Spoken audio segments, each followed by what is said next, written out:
di dalam materi Bahasa Indonesia kelas 8. Oke, pada era globalisasi saat ini, hampir setiap hari di media sosial, di media massa manapun, berita sudah merupakan konsumsi sehari-hari. Oleh karena itu, saat ini kita harus benar-benar bijak dalam menyaring berita. Apakah berita itu bersifat hoax atau berupa sebuah fakta, sehingga kita tidak gampang untuk menyebarnya lewat media sosial manapun. Oke, yang pertama, saya di sini akan menjelaskan tentang pengertian teks berita.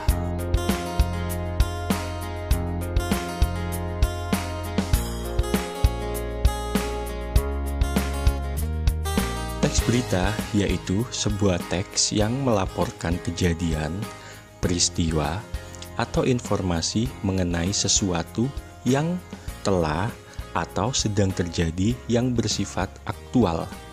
Aktual di sini mempunyai arti bahwasanya sedang ramai dibicarakan oleh masyarakat dan baru terjadi. Apa sih unsur-unsur teks berita itu? Unsur-unsur teks berita itu yang pertama ada what atau apa. Yang kedua ada where, di mana. Yang ketiga ada when, kapan. Dan selanjutnya ada who, siapa.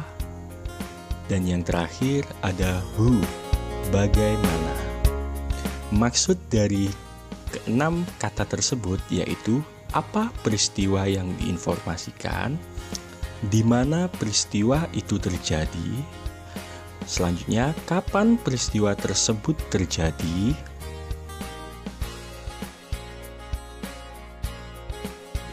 who, siapa yang terlibat dalam peristiwa tersebut, why, mengapa hal tersebut bisa terjadi, dan yang terakhir who, bagaimana peristiwa itu terjadi.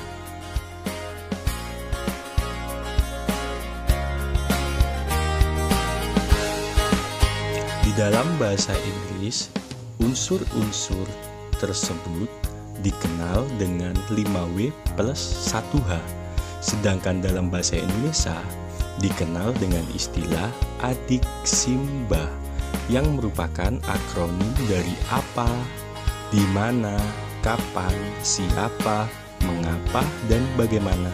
Hal ini bertujuan untuk memudahkan kita supaya kita gampang untuk mengingatnya.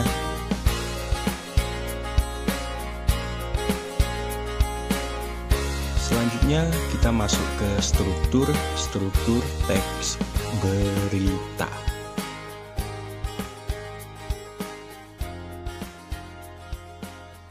Yang pertama, itu ada orientasi. Apa itu orientasi?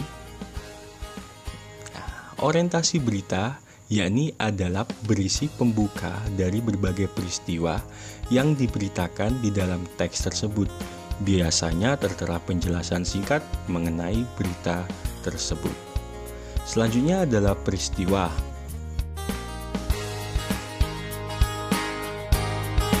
Peristiwa berisi tentang proses kejadian dari awal sampai akhir, berdasarkan peristiwa yang terjadi serta dijelaskan berdasarkan fakta yang ada. Dan yang terakhir adalah sumber berita. Sumber berita berisi dari mana asal sumber berita tersebut muncul. Sumber berita tidak hanya ditulis di bagian akhir sebuah berita. Selanjutnya kita masuk ke kaidah kebahasaan teks berita.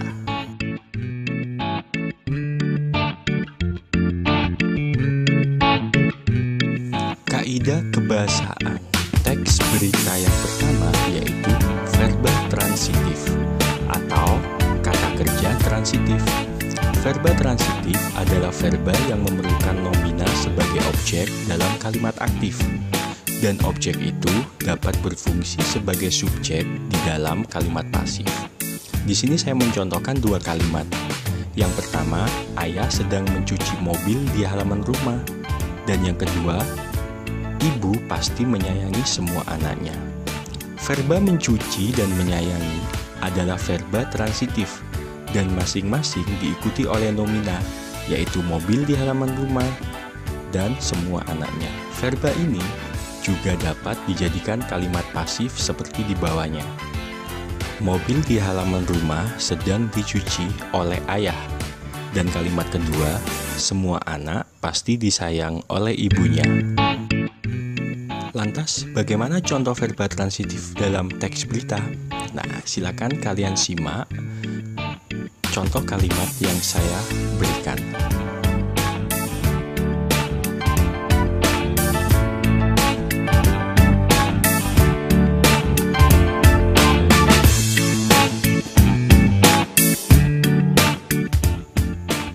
Yang kedua, kaidah kebahasaan teks berita yaitu verba pewarta. Verba pewarta adalah suatu kata kerja yang digunakan untuk mengindikasikan adanya percakapan. Biasanya terdapat kata mengatakan, memaparkan, menjelaskan, memberitakan, dan sebagainya.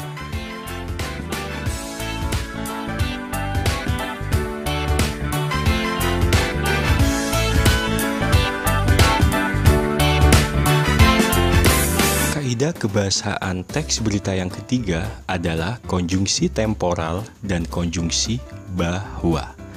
Konjungsi temporal adalah kata hubung yang berhubungan dengan waktu. Misalnya, setelah, kemudian, sejak, awalnya, akhirnya, dan lain-lain. Kemudian, penggunaan konjungsi bahwa.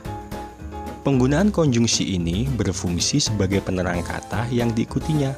Contoh, sejumlah staf Atpel Manado mengatakan bahwa kepala Atpel Manado sudah pulang.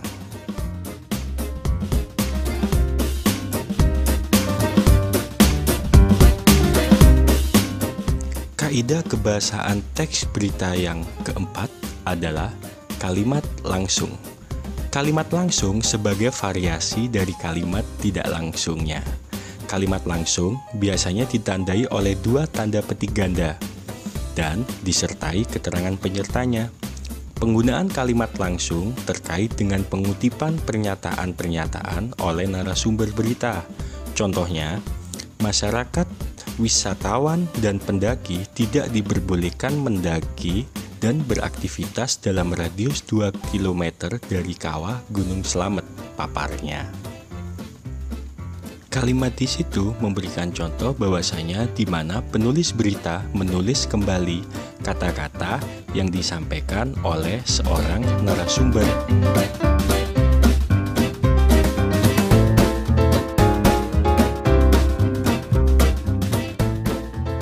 Kaidah kebahasaan teks berita yang kelima yaitu penggunaan fungsi keterangan waktu dan tempat.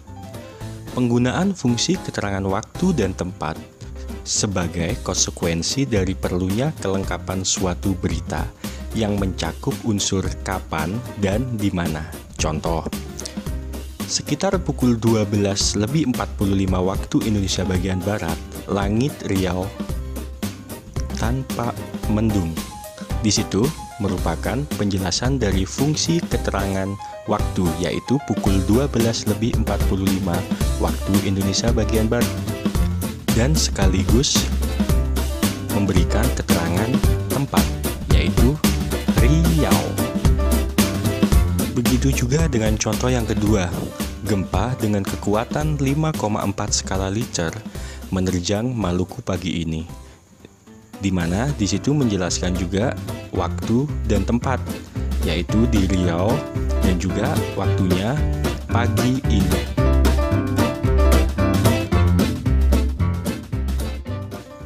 Kaidah kebahasaan teks berita yang terakhir yaitu penggunaan bahasa baku. Penggunaan bahasa yang bersifat standar atau baku memudahkan pemahaman banyak kalangan. Karena apa? Karena bahasa standar lebih mudah dipahami oleh umum. Karena berita bersifat global, bukan kedaerahan. Dan biasanya bahasa-bahasa yang bersifat populer itu akan senantiasa dihindari oleh media-media yang bertaraf nasional.